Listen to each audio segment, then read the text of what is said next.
Okay, let's dive into second species counterpoint here. Now, what's new in second species counterpoint? There's really kind of only one big thing that's different between first and second species, but that one thing brings with it a whole host of complications.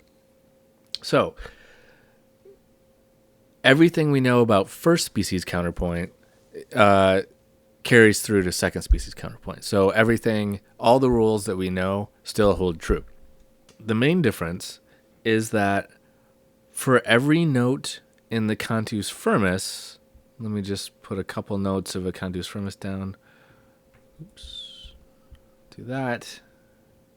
So if that's our cantus firmus, which is usually written in whole notes, in second species, we're going to write two notes. So it's always a 2-to-1 relationship.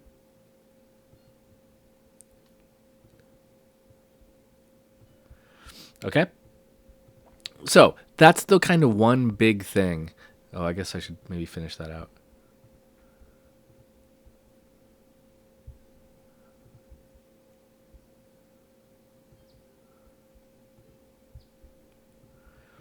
So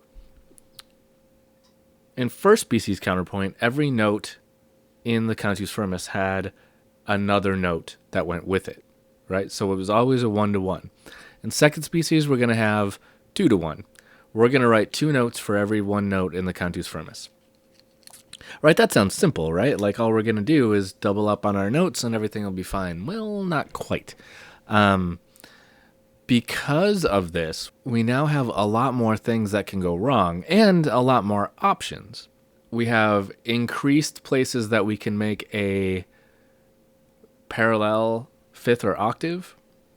We also have the ability now to use passing tones, meaning tones not in the chord.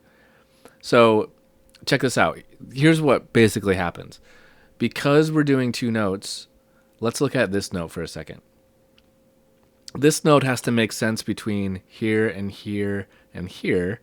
So the relationship here has to work between the notes that come before it and after it.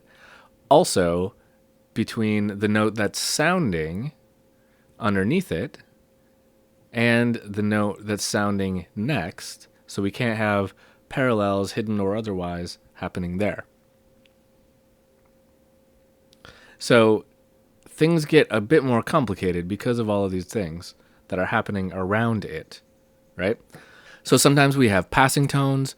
We have a couple new intervals that can happen. Before, in first species counterpoint, we would never use the interval of a second, right? Like B flat to C. We would never let that happen in first species counterpoint. But in second, we can call this a passing tone on its way here, and that interval of a second can be allowed, right? And then we land here on a sixth, and that's okay. I have another one here, a C to a D, and that can be allowed if we can call this a passing tone. So we're going to talk more about those passing tones shortly. So we have a whole new kind of list of terms that come up because of these new complications that arise from the 2-to-1 relationship. So let's start off first by talking about metric accents and diminutions. This is something that we haven't seen before because it never really came up in first species counterpoint because all notes were 1-to-1. Now we have kind of a hierarchy of notes happening, which is what metric accents talks about. So let's jump to a new video and then we'll talk about that.